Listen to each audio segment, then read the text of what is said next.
6.5 కోట్ల పైన తీసుకొని 3 కోట్లు ఇచ్చి 2.5 కోట్లకు కొట్టి ఈ రోజు పోయి గుంటూరులో కూర్చుంది. గుంటూరు జిల్లా చిలకలూరుపేట వైసీపీలో ముసలం నెలకొంది. మంత్రి విడుదల రజనీపై వైసీపీ అధిష్టానంపై మల్లెల రాజేష్ ఆగ్రహం వ్యక్తం చేశారు. ప్రస్తుతం వైసీపీ నియోజకవర్గ ఇన్ఛార్జిగా ఉన్న రాజేష్ను తప్పించి వేరే వారికి టికెట్ ఇస్తారని ప్రచారం జరగడంతో కార్యకర్తల సమావేశం ఏర్పాటు చేసి ఆయన సంచలన ఆరోపణలు చేశారు. పైన సీఎం ఆఫీస్ కి పిలిచి ఎవరో 2-3 చెబితే వినడానికి అంత భయపడడానికి కాదు. నియోజకవర్గం ఈసారి ప్రతి ఒక్క కార్యకర్తని బాగా చూసుకోవాలి. 6.5 కోట్ల పైన తీసుకొని 3 కోట్లు ఇచ్చి 2.5 కోట్లకు కొట్టి ఈ రోజు పోయి గుంటూరులో కూర్చుంది. కాదని ఆయన ద్వారా అడగండి. నాకు 6.5 కోట్లు ఇవ్వాలి. నేను ఇందాక సజ్జల దగ్గర అడిగితే ఆమె ఇచ్చింది వదిలేయన్ని మార్చండి, పార్టీని బతికించండి.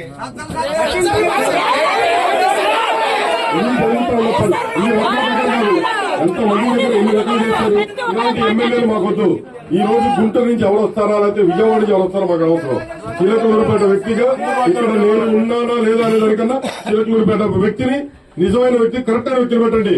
నిన్న చిలకలూరుపేట వ్యక్తిని ఇచ్చారు. ఒక ఆడపిల్ల కష్టం తెలుసు అన్నారు, అదన్నారు, ఇదన్నారు. మీరు అన్నట్లే ప్రతి ఒక్కళ్ళు ఏదేదో పాటలు పెట్టారు. అందుకే ఎవరన్నా పాటలు తయారు చేయించమంటే ఎందుకురా బాబు పాటలు తయారు చేస్తే మనకు అచ్చుపట్లేదు అన్న.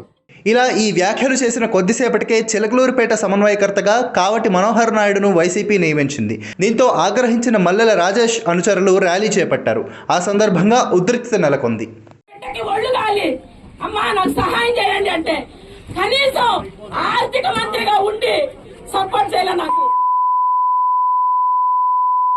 సిగ్గు లేకుండా చెబుతున్నా. సోషల్ మీడియాలో జగనన్న చూసి ఓటేసాం, కానీ పొద్దుగోకులు వేయం. మాకు లోకల్ గా ఉన్న వ్యక్తి కావాలి. మాకు మల్లెల రాజేష్ నాయుడు కావాలి.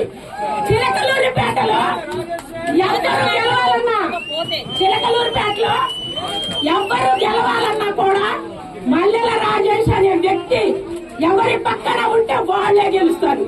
ఇది అక్షర సత్యం. ఇది అక్షర సత్యం అండి.